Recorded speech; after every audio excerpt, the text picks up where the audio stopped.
Maddie Glab here alongside of Steve Tasker, and for hour number 2, we are happy to be joined by NFL Film senior producer Greg Cosell, who's also the co-host of ESPN's NFL Matchup. Greg Cosell's weekly appearance on One Bills Live is presented by Pepsi.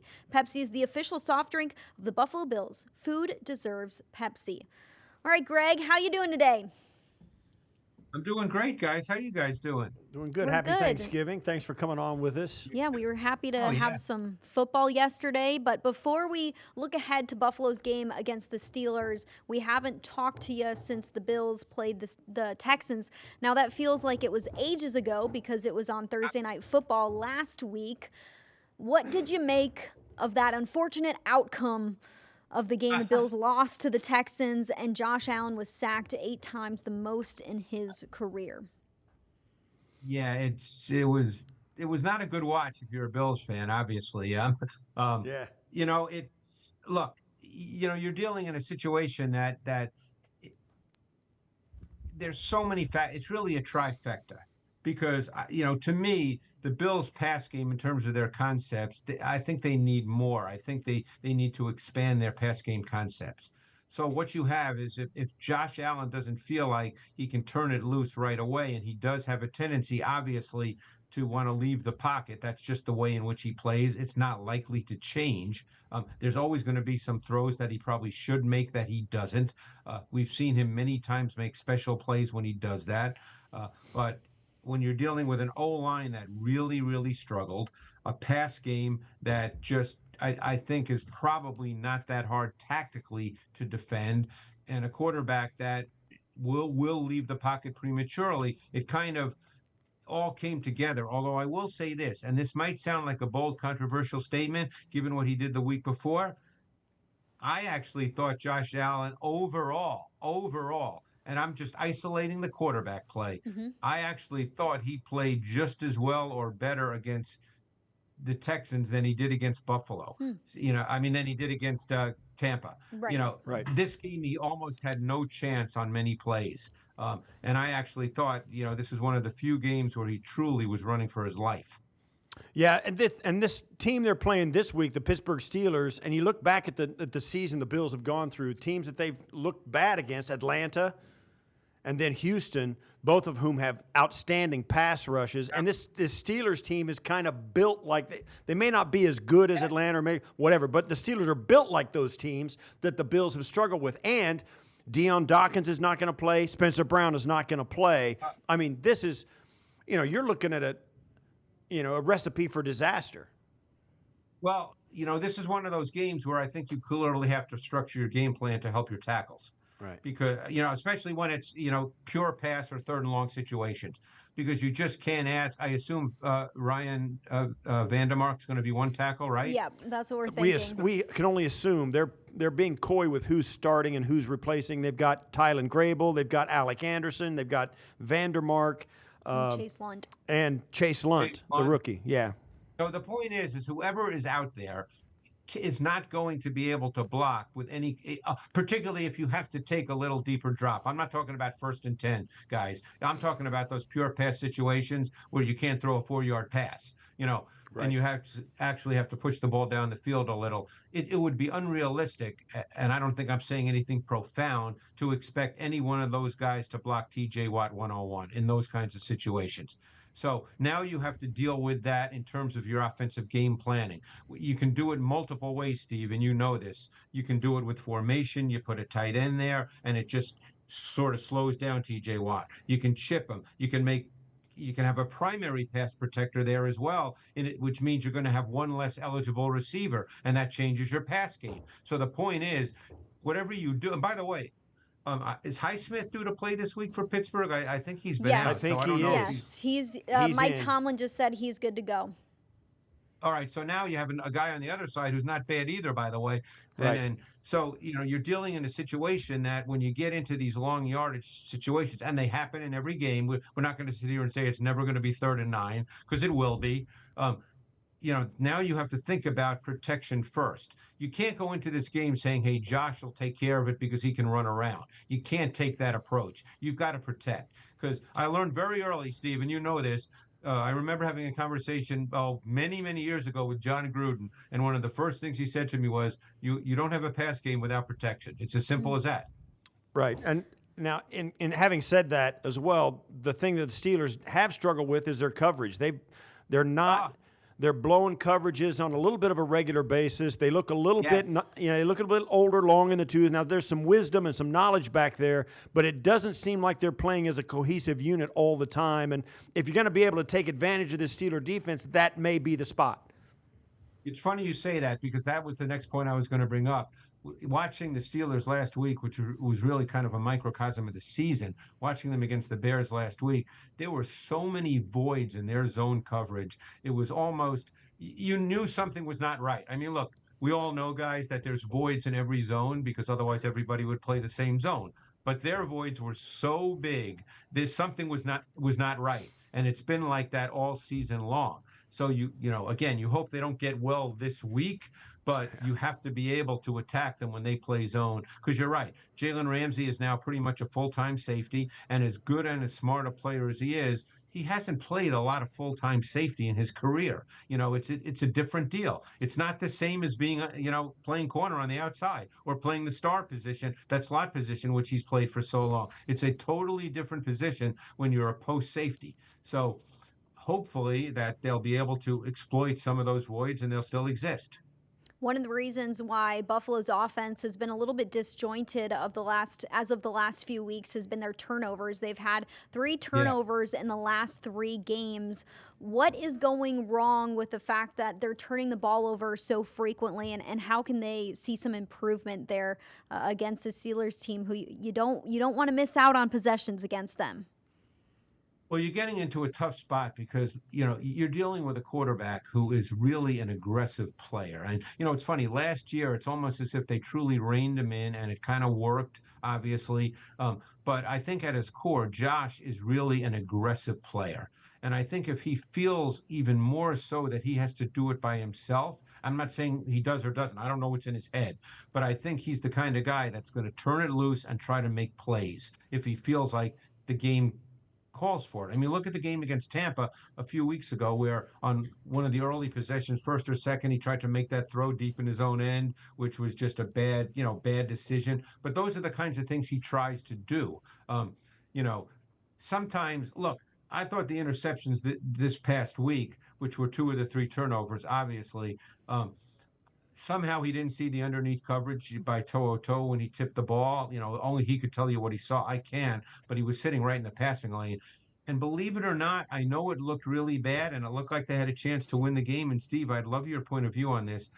But I actually thought that last interception was not on Josh. He threw that ball when he expected Moore to cut in front of Bullock and cross his face.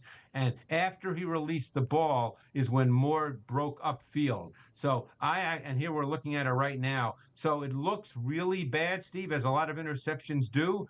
But I actually did not think that was on Josh. Yeah, you're right. And we may never know the real answer to that, but and like Peyton Manning has told me a number of times, every interception's got a story. Nobody wants to hear it. Right. But and by the way, I still think he threw it to the wrong receiver, by the way. And right. So I will say that because I don't want people to think, I thought that he should have thrown it to Knox on the crosser because he was wide open off the mesh concept. But I still think that the interception itself, he expected Moore to cross now, I don't think it would have been complete, but it probably wouldn't have been intercepted. Now, in this game, you kind of trying to get a feel of what the game might look like. Aaron Rodgers coming in, got a wrist injury on his non-throwing hand. They have a big offensive line. You can bet that they don't want to put this game all on the plate of Aaron Rodgers. They'd love to run the football. No. They go heavy a lot more than other people do. The Bills' run defense has a bad reputation for allowing a lot of yards. It kind of looks to me like this game might turn into a rock fight, right? Where like one of those 12-10 games. If you can score 10, I don't even know if you can, but you know what I mean. So. So is that kind of what you're seeing as well? I mean, the Steelers are going to come in and Tomlin's conservative. Yes. And the Bills, they go ahead. Yeah, no. I look, They line up a lot with 2 and 3 tight ends. Darnell Washington, he may be listed at 265, but I have it on good knowledge. He's over 300 pounds, so he's basically another tackle, although they do throw it to him once in a while, and he's a big man. But you're right. They line up. They go heavy. They want to run the ball. Aaron Rodgers, and again, this is probably not on Aaron Rodgers. Maybe it's on Arthur Smith. I don't know the answer, but they rarely ever throw the ball between the numbers. This is not a team that works the middle of the field hardly at all to their wide receivers. So again, unless there's a dramatic change this week, we have, 11 games, I guess, up to this point where they've hardly thrown the ball between the numbers. I think that it's the lowest number of throws between the numbers from like 10 to 20 yards in the league, So, that's what they've done up to this point. They want to be physical. They want to run the ball. They don't want to turn it over, obviously, but they sort of play like that.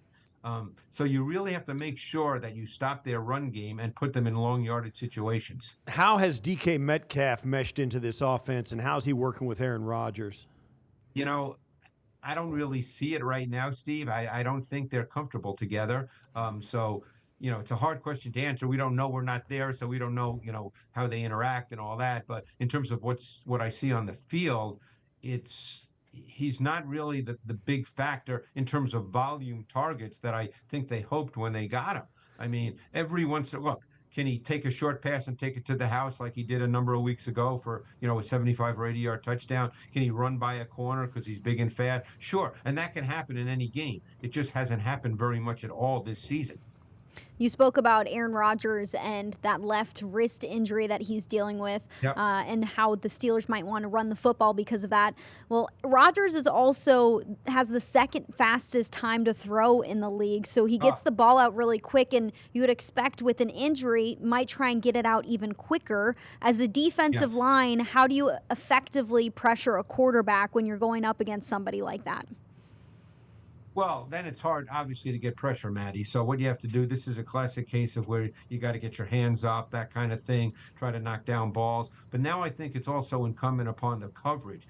You have to study in great detail, which I know they do. All coaches do this, the kinds of routes that they run, make sure they're not a big press man team. So they're all of a sudden, I don't think they're going to line up and play hardcore press. But then you have to have a great feel for routes so you can get into passing lanes and take away those throws, because the last thing you want is him to get into a rhythm. Even if they're 6-yard passes, you don't want him to feel comfortable that, hey, I'm getting the ball out, we're completing balls, and we're just getting into a rhythm. Then the run game becomes even more important, because if it's always 2nd and 3 or 3rd and 2, the run game stays a factor. So it's not so much the big explosive plays. They don't make a ton of those. Relative to the rest of the league, but you don't want them to feel that the run game can be a factor throughout the whole game. Well, one of the things that happens, and correct me if I'm wrong, if you're going to rush the passer like Aaron Rodgers, where you kind of think it's you're not going to get home, right? He's going to get rid of the football. Right. The problem is if you don't act like you want to get there, he won't throw it. He won't throw it, and he extends the play, and he's not like he used to be where he's running everywhere. But the guy's poised, right? And that's really what makes him so dangerous. If you don't force him to throw it, he won't. And then it extends the play, then you're off the page, and then all these bad things happen to your defense. It's a great point, Steve, because that's sort of the corollary to him not throwing it is now all of a sudden you've got to cover for 5 or 6 seconds, and that becomes a big deal. And he's obviously always had unbelievable vision. He can still see the field as well as anybody. He's super intelligent. So you're right. In a sense, you do want him to throw it, but you want to make sure that he can't get into a comfortable rhythm. So I'll be real curious to see what Sean McDermott and Babich and what they have in store here, how they want to go about playing, because it seems easy because you look at their stats and you go, boy, they're not a great passing team. But, the guy can still throw the ball really well. You just don't want him to start to feel really comfortable throwing it. What's another matchup within this game that's important that is not being talked about enough right now? Oh,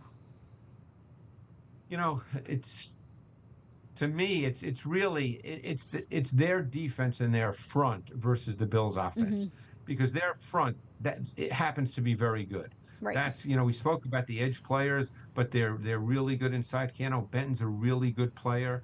Queen and Peyton Wilson plays in the nickel. He doesn't necessarily play in their base, but we'll see what they do. But he's a really good pass defender. He's long. He's athletic. I think their front six or their front seven, if they're in a base kind of 5-2 front, it's really good. It's just the back end where they really struggle. But you have to make their back end be able to play in this game. But in order to do that, it gets back to our initial point. You got to protect, and they've got to be able to get to their back end. If they can't get to their back end, it's going to be hard. So the Bills are still they're number 1 in rushing yards a game in the league, and they're number 3 in rushing yards a play. Can they run it on this front?